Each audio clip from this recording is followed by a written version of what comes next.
अस्सलाम वालेकुम everyone, this is Mohammad Uvais from Uvais IT academy. दोस्तों, आज की इस वीडियो में हम सीखेंगे कि पीएचपी के अंदर हम जब मल्टीपल चेक बॉक्सेस का डाटा हम अपने डेटाबेस में कैसे उसको भेज सकते हैं।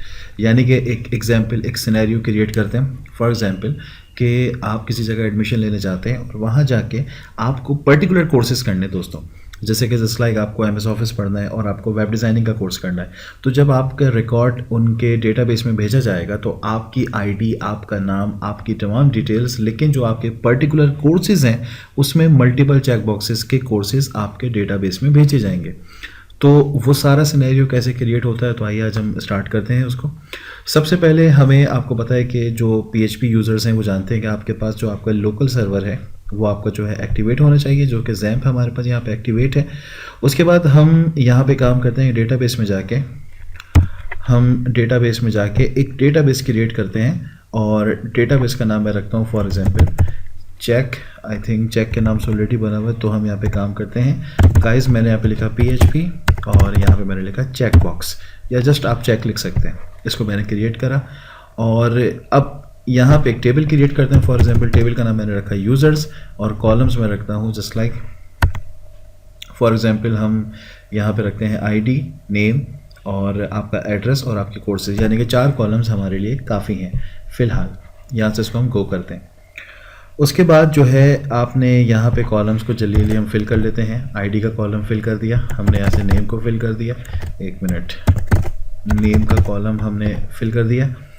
नेम के बाद हमने यहाँ पे लिखा एड्रेस और एड्रेस के बाद मैंने कॉलम बनाया जिसका नाम मैंने रखा कोर्सेस।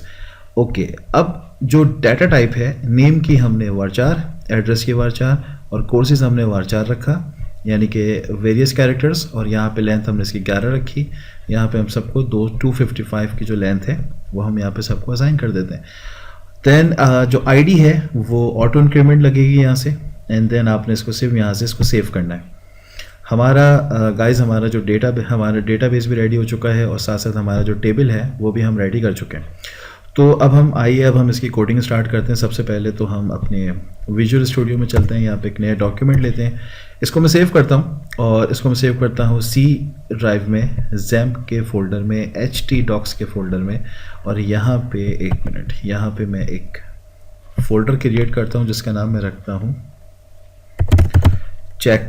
और इसके अंदर जो फर्स्ट फाइल है, अगर मैं यहाँ से इसको इंडेक्स रखूँगा तो ये डायरेक्टली इंडेक्स को एक्सेस करेगा, मुझे डायरेक्टरी नहीं दिखाएगा, तो इसीलिए इसका नाम मैं रखता हूँ चेक फाइल। ठीक है, .php। ओके जी, तो अब हमारे पास ये एक PHP की फ़ाइल है जो क्रिएट हो चुकी है। ये बेसिकली ये फॉर्म फाइल है, इसके अंदर एक फॉर्म क्रिएट होगा और फिर वो डेटाबेस में हम भेजेंगे। तो दोस्तों, सबसे पहले तो हम HTML का जो स्ट्रक्चर है उसको क्रिएट कर लेते हैं। HTML:5, ये HTML का स्ट्रक्चर क्रिएट हो चुका है। इसके अंदर अगर हम बूटस्ट्रैप के थ्रू फॉर्म बनाना चाहें तो वो भी कर सकते हैं, लेकिन क्योंकि वीडियो थोड़ी सी लॉन्ग हो जाएगी, हम पर्टिकुलर टॉपिक से हम थोड़ा सा हट जाएंगे, हम इस वक्त डिज़ाइनिंग फोकस नहीं कर रहे, तो इसीलिए मैं बूटस्ट्रैप का फॉर्म फ़िलहाल यूज़ नहीं कर रहा। मैं एक नॉर्मल फॉर्म जो है वो क्रिएट कर रहा हूँ। तो मैंने यहाँ से फॉर्म का टैग ओपन किया और फॉर्म का टैग हमने यहाँ से बंद कर दिया। अच्छा जी, open and close form tag के बाद फॉर्म के अंदर 2 एट्रीब्यूट्स लाजमी आते हैं। एक आपके पास एक्शन का एट्रीब्यूट आता है। अगर आपने एक्शन खाली छोड़ दिया तो इसका मतलब ये कंसिडर किया जाता है कि आप इसी फाइल पे इसको रिडायरेक्ट करेंगे बटन पे क्लिक होने के बाद। मेथड यहाँ से डिसाइड कर दीजिए कि हमें इसको पोस्ट करना है। उसके बाद मैंने एक लेबल का टैग ओपन किया, यहाँ पे मैंने लिखा नेम, क्योंकि आईडी जो है वो ऑटोमेटिकली इंक्रीमेंट होके आएगी, तो आईडी को ज़रूरी नहीं है कि आईडी को यहाँ पे मेंशन किया जाए। Input type is equal to text, और यहाँ पे एक नेम का एट्रीब्यूट लगाना ज़रूरी है, क्योंकि PHP में अगर ये आपने नेम एट्रीब्यूट नहीं लगाया तो आप अपने डेटाबेस में नहीं भेज सकते। फिर उसके बाद यहाँ पे मैंने एक BR का टैग ओपन किया और यहाँ पे हम नेम है, नेम के बाद फॉर एग्जांपल हमने लिखा एड्रेस, और उसके बाद ये इनपुट टाइप हम टेक्स्ट ही रखते हैं और यहाँ से हमने इसको कर दिया एड्रेस। एड्रेस के बाद एक और BR, और उसके बाद यहाँ पे इसको मैंने कॉपी करके पेस्ट कर देता हूँ। ये मेरे पास हो जाएगा आपका, इसे हम रखेंगे कोर्सेज का कॉलम, और यहाँ पे हमने इसको कर दिया कोर्स। अच्छा, यहाँ पे बल्कि हम इनपुट टाइप टेक्स्ट नहीं रखेंगे, हम यहाँ पे रखते हैं, क्योंकि हमें मल्टीपल कोर्सेज बनाने हैं। तो मल्टीपल कोर्सेज बनाने के लिए मैं यहाँ पे काम करता हूँ कि ये लेबल का टैग जो है इसको मैं फ़िलहाल चलें ऐसे छोड़ देते हैं। यहाँ पे मैंने रखा चेकबॉक्स और यहाँ पे एक कोर्स में रखता हूँ फॉर एग्जांपल MS ऑफिस।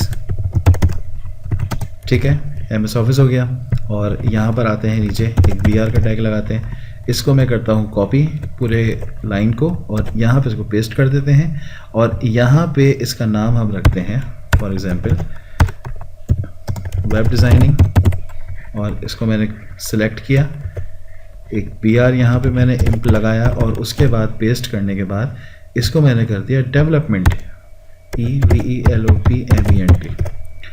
अच्छा जी, अब ये आप देखें कि यहाँ पे इनपुट टाइप चेकबॉक्स बिल्कुल एज इट इज़ रहेगा। यहाँ पे हमें एक वैल्यू एट्रीब्यूट ऐड करना होगा क्योंकि आप लोगों को ये चीज़ समझनी ज़रूरी है कि फ्रंट पे हमेशा नाम शो होता है लेकिन जो डेटाबेस में चीज़ें जाती हैं वो उसकी वैल्यू से उठ के जाती हैं, तो वैल्यू लगाना ये बहुत कंपलसरी है। तो यहाँ पे मैंने लिखा ऑफिस यानी कि MS ऑफिस का कोर्स है ये। ठीक है, तो यहाँ पे मैंने लिखा MS ऑफिस। उसके बाद मैं यहाँ पे भी वैल्यू एट्रीब्यूट ऐड करता हूँ और यहाँ पे हम यहाँ पे लिख देते हैं वेब डैश डिज़ाइन और इसी तरह मैं यहाँ पे भी एक वैल्यू ऐड करता हूँ और यहाँ पे मैं लिख देता हूँ वेब डैश डेवलपमेंट। अच्छा, अब हमें यहाँ पे एक चीज़ समझनी ज़रूरी है कि जब कभी भी हम मल्टीपल चेक बॉक्सेस पे डेटा सेंड करेंगे डेटाबेस के अंदर, तो ये जो नेम का एट्रीब्यूट जो नेम हम लिखते हैं उस नेम को फिलहाल हम रखते हैं कॉमन। जैसे कि नेम की जगह मैंने यहाँ पे लिखा course.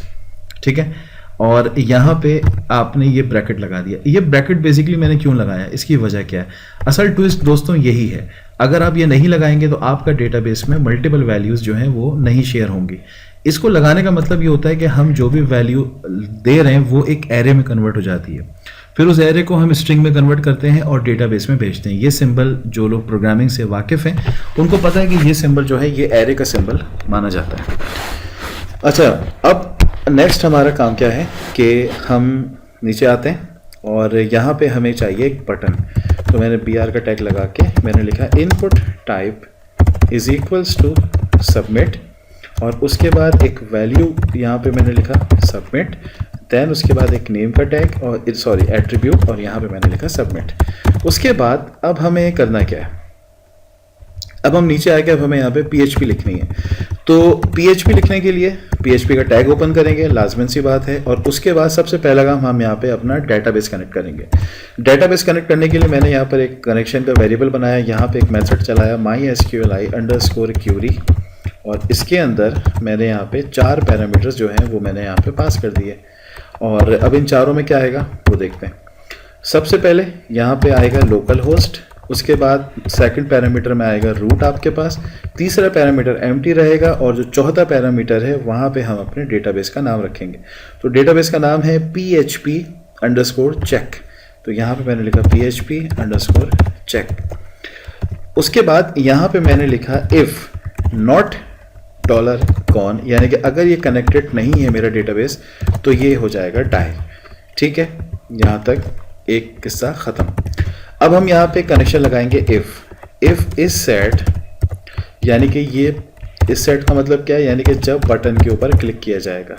If is set $_post और यहाँ पे मैंने लिखा सबमिट, क्योंकि बटन का नाम हमने क्या रखा है, बटन का नेम हमने रखा है सबमिट। अगर सबमिट के ऊपर क्लिक होता है तो उसके बाद हम यहाँ पे कुछ वेरिएबल्स बनाएंगे, जिसमें हमने यहाँ पे लिखा $_post और ऊपर जो हमने नेम रखा था, आई गेस हमने उसका नाम जो था वो हमने नेम ही रखा था। और यहाँ पे देख लेते हैं, नेम है, एड्रेस है और उसके बाद कोर्स है। ठीक है, तो ये तो हो गया मेरे पास नेम। इसको मैंने कॉपी किया, कॉपी करने के बाद यहाँ इसको पेस्ट किया, यहाँ भी इसको पेस्ट किया। उसके बाद यहाँ पे नेम के बाद मैंने लिखा एड्रेस और यहाँ से भी हम इसको चेंज कर देते हैं, यहाँ से भी मैंने लिखा एड्रेस। देन उसके बाद यहाँ पे आते हैं और यहाँ पे मैंने लिखा कोर्स। अच्छा, अब एक चीज़ अपने जहन में रखिएगा कि यहाँ पे आपको एरे का सिंबल बनाने की कोई ज़रूरत नहीं है। दैट्स इट, इतना काम आपने कर लिया, काफ़ी है। अब यहाँ पे दोस्तों करना क्या है, एक ट्विस्ट ऊपर था जो मैंने आपको बताया कि आपको जो भी नेम रखना है उसके साथ आपको ये बॉक्सेस लगाने हैं, यानी कि स्क्वायर ब्रैकेट्स आपने यूज़ करने हैं। सेकंड काम आपने करना है, जब आप कोर्सेज तक के सारे वेरिएबल्स, ये सब वेरिएबल्स आप क्रिएट कर लें, उसके बाद आपको एक मेथड यूज़ करना है, इम्प्लोड का मेथड। ये एरे का एक मेथड है। इसका बेसिक पर्पज़ ये होता है कि जो भी एरे आता है उसको स्ट्रिंग में कन्वर्ट करता है। इसी तरह एक और मेथड है एक्सप्लोड के नाम से। ये एरे है, यानी कि ये इम्प्लोड है जो एरे को कन्वर्ट करता है स्ट्रिंग के अंदर, और एक होता है एक्सप्लोड जो स्ट्रिंग को कन्वर्ट करता है एरे के अंदर। तो इम्प्लोड के अंदर जाके मैंने यहाँ पे लिखा डॉलर कोर्स, इसको मैंने किया सेमीकोलन लगा के सेव। उसके बाद एक काम करते हैं, इस डॉलर को भी मैं एक डाटा एक वेरिएबल के अंदर स्टोर करवा देता हूँ, और उसके बाद अब हम नीचे एक क्यूरी रन करते हैं, क्योंकि आप लोगों को अब क्यूरी भी चलानी है हम लोगों ने। Query is equals to insert into, मेरे टेबल का नाम क्या है, यूजर्स। इंसर्ट इनटू यूजर्स, इसके अंदर हम अपने कॉलम्स के नेम रखेंगे। कॉलम्स के नेम जो हैं वो मेरे पास, मैं यहाँ से स्ट्रक्चर में जाके इसको देख लेता हूँ। नेम है, एड्रेस है और कोर्सेज है। नेम कॉमा DDRESS एड्रेस, और उसके बाद हैं कोर्सेज, तो COURSES। देन उसके बाद मैंने वैल्यूज़ लिखी, और उसके बाद यहाँ पर आए, और यहाँ पे आने के बाद मैंने लिखा डॉलर नेम, क्योंकि सबसे पहला जो वैल्यू है वो डॉलर नेम के वेरिएबल से उठ के जाएगी। फिर उसके बाद मैंने यहाँ पे 2 सिंगल कोटेशन और लगाए, मैंने यहाँ पे लिखा डॉलर एड्रेस। फिर उसके बाद मैंने, एक मिनट, ये बैटरी लो हो गई है, एक मिनट, और यहाँ पे मैंने लिखा डॉलर और कोड। अब देखिए बेसिकली यहाँ पे कुछ सिनेरियो इस तरीके से हम बना रहे हैं कि जो कोर्सेज का वेरिएबल है, अभी आपने देखा कि उसको हमने इम्प्लोड कर दिया ताकि जो एरे आ रहा है वो स्ट्रिंग में कन्वर्ट हो जाए। उसके बाद सेकेंडली फिर हमने क्या करना है, हमने ये करना है कि जो इम्प्लोड, यानी कि जो मेथड हमने इम्प्लोड किया है उसको हमने एक डाटा में, एक वेरिएबल में हमने कन्वर्ट कर लिया। तो यहाँ पे मैं लिखूंगा डाटा, बस इतना सा काम हमने यहाँ पे करना है। उसके बाद अब हम यहाँ पे लिखेंगे इफ़ आई, ये ऑलमोस्ट हमारा काम 99% ख़त्म हो चुका है। मैंने यहाँ पे लिखा इफ़ MySQLi अंडरस्कोर क्यूरी, क्योंकि क्यूरी को लिखने के बाद उसको एग्जीक्यूट करवाना भी ज़रूरी है। डॉलर कॉन, उसके बाद डॉलर क्यूरी, ये 2 पैरामीटर्स इसमें लाजमन पास होते हैं। और उसके बाद यानी कि अगर ये क्यूरी मेरी सक्सेसफुल चल गई तो स्क्रिप्ट के टैग, यानी कि मैंने स्क्रिप्ट का टैग मैंने ओपन किया, और यहाँ पे एक अलर्ट का मेथड मैं यहाँ से रन करता हूँ, जिसके अंदर मैं लिखूँगा data has been send to database, ठीक है। और यहाँ पे लिखा मैंने सक्सेसफुली, और उसके बाद यहाँ पे आता हूँ, मैंने यहाँ पे लिखा एल्स, और एल्स में हम यहाँ पे लिखते हैं data has not been send to database unsuccessfully, successfully नहीं आएगा, तो यहाँ पे हम हैज़ नॉट बीन सेंड कर देते हैं, दैट्स इट, ठीक है। वो सक्सेसफुल लिखने की कोई ज़रूरत नहीं है। अच्छा जी, तो गाइज अब इसको ना हम, आई थिंक अब हमें इसको चेक करना चाहिए। वैसे अभी तक हमने इसका फॉर्म भी चेक नहीं किया, तो आई गेस कि अब इसको रन करने का टाइम आ चुका है। चेक फाइल के नाम से फाइल है, और एक मिनट यहाँ पर आते हैं, और यहाँ पे लोकल होस्ट, और यहाँ पे मैंने लिखा चेक फाइल ऑब्जेक्ट। एक मिनट, चेक फाइल तो मेरी फाइल का नाम है, फोल्डर का नाम था चेक, ठीक है। यहाँ पे जाते हैं, इसको रन करते हैं। MySQLi query expects almost 3 parameters for given, एक मिनट, ये कोई एरर आया है लाइन नंबर 56 के ऊपर, तो लाइन नंबर 56 यहाँ पे कोई प्रॉब्लम हुई है। एक मिनट, ये यहाँ पे क्या प्रॉब्लम हुई है, यहाँ पे इसको देखते हैं।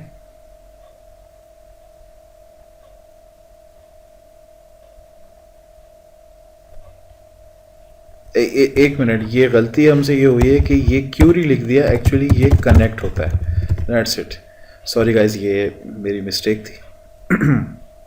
यहाँ पर आते हैं, इसको F5 करते हैं, ठीक है। तो ये मसला तो हल हो गया, और अब इसको एक दफ़ा डेटाबेस में डेटा भेज के देखते हैं। एड्रेस हम यहाँ पे लिख देते हैं, फॉर एग्जांपल KHI, और कोर्सेज में सेलेक्ट करते हैं MS ऑफिस और वेब डेवलपमेंट, और अब इसे सबमिट करके देखते हैं।